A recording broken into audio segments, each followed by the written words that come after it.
So this is a Lexus IS250 2007, and the problem it had was the ground cable. Had a bad connection on the bottom, so it didn't want to start, and so the bolt actually broke off, so we had to change it and screw the bolt in here on the side.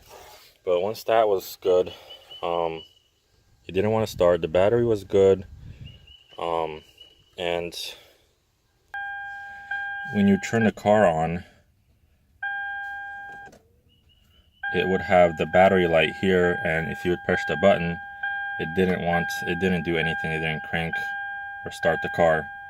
So I guess the way the Lexus is designed is once the battery is messed with or replaced, you have to reset it before the car will start. So what fixed this problem was closing all the doors in the car, including the hood, the trunk, everything, and leaving the car closed for a certain amount of time. I left it closed for 15 minutes, and then it resets and it started all good.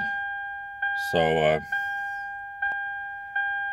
yeah, I just wanted to share this with you guys because it took a while for us to figure this out, and I looked all over the internet and I couldn't really find a specific answer to this problem.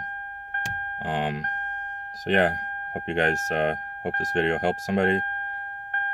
Thanks for watching.